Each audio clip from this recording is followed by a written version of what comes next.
पहली बात तो मैं आपसे बात नहीं कर रहा। आप अपनी ड्यूटी से ड्यूटी करो, अगर आपने करनी है तो करो। आप तो मेरे को बस सिखाओ बात किसी कैसे करनी है। मैं फालतू का तेरा कोई लोग नहीं बैठा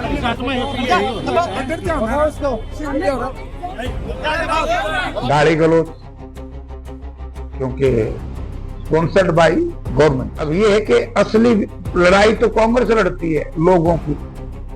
ये जो मैं बात कह रहा था ना, दिल्ली से घंटी बजती है, हेलो हेलो टर्न टर्न सरसा में, मैं क्या कहूंगा तुम सुनो मुझे। मैं एक बात जरूर कहूंगा, जो मेरी एक बात थी लोकदल के प्रति, सोच थी, और वो सोच अब जनता के सामने चली। मुझसे कई मित्र नाराज भी हो जाते हैं कि जेपी क्यों बोलता है। अब मैं क्या करूं, मेरी मजबूरी है। मैं लोगों ने एमपी बनाया, मैं नहीं बोलूंगा, एमपी नहीं बोलेगा, मैंने नहीं बोलेगा कौन। अब इस पे लोगों ने सोचना पड़ेगा। आप लोगों के चैनल के माध्यम से मैं विशेष तौर से नौजवान साथियों से अनुरोध करूंगा,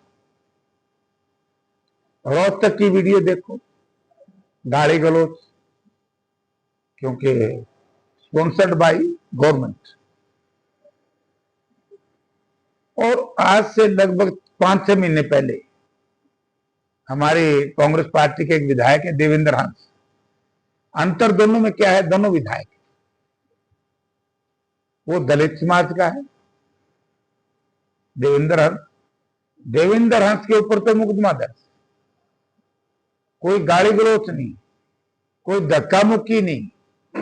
देवेंद्र हंस ने तो यही कहा था कि एसडीएम साहब बड़ा भारी भ्रष्टाचार है म्युनिसिपल कमेटी के अंदर, काउंसिल के अंदर, और उसके लिए टेलीफोन करना चाहते थे। 5 दिन से टेलीफोन नहीं उठाया एसडीएम साहब ने।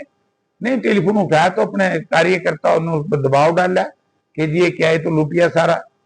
तो कार्यकर्ताओं के साथ जनप्रतिनिधि है, वो एमएलए है, उसकी जिम्मेवारी थी एसडीएम के ऑफिस में चले आके उसमें क्या कहां तो काम में बाधा डाली है।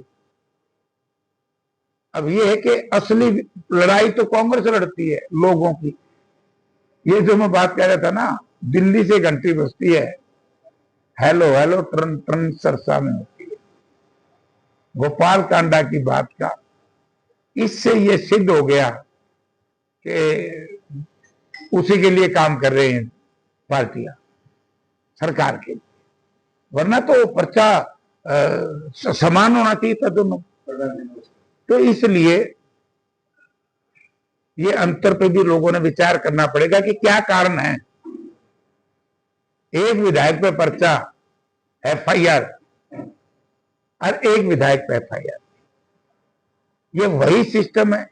नेता प्रतिपक्ष चाहे भूपेंद्र सिंह हुड्डा अनाज मंडी में जाएं, हम मेंबर पार्लियामेंट हैं, हमारे विधायक, हमारे दूसरे एमपी दीपेंद्र सिंह हुड्डा बहुत जगह गए, वरुण मौलाना जी, हमारे दूसरे और साथी ब्रह्मचारी जी, हमें तो भैया एकदम तो तुम साथ थे, मेरे ख्याल में गल्ला लायक के रजिस्टर देखना पड़ा हमारे को आया क्या ना की बात है। और उनके लिए टेंट लगते हैं, एसडीएम आते हैं, सेक्रेटरी मार्केट कमेटी आते हैं। तो ये लोग अल्टीमेटली समझ चुके हैं कि हो क्या रहा है इस प्रदेश में। इस प्रदेश में वो रहा है जैसे एसआईआर का सहारा लेकर के केंद्र की सरकार ने बिहार में जबरदस्ती सरकार बनाई। बिहार की सरकार केवल एसआईआर थी, और वेस्ट बंगाल की सरकार जो बीजेपी की बनी है, ये एसआईआर की वजह से बनी।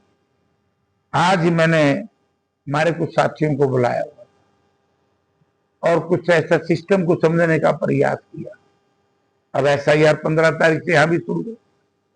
अब यहां देखना आप, हम एसआईआर की बात करते हैं, लेकिन जो दूसरी पार्टियां हैं वो सारा दिन, आज का अखबार देखिए आप, राहुल गांधी जी से लेकर के चौधरी भूपेंद्र सिंह हुड्डा, फिर लास्ट में दीपेंद्र हुड्डा पर झूठे रहे। भले आदमी हो, भ्रष्टाचार सर बीजेपी ने किया, सरकार ने, कानून व्यवस्था की स्थिति खराब है तो सरकार का है, नौकरी नहीं मिल रही युवाओं को, सरकार की कमी, बोलना चाहिए सरकार ने, जगाड़ देना कांग्रेस ने, कितना बुरी बात है भैया। हमसे जुड़े रहने के लिए हमारे YouTube चैनल को सब्सक्राइब करें और नई वीडियो की नोटिफिकेशन के लिए बेल आइकॉन को दबाएं। अगर आप ये वीडियो Facebook पर देख रहे हैं तो लाइक जरूर करें और ज्यादा से ज्यादा शेयर करें। धन्यवाद।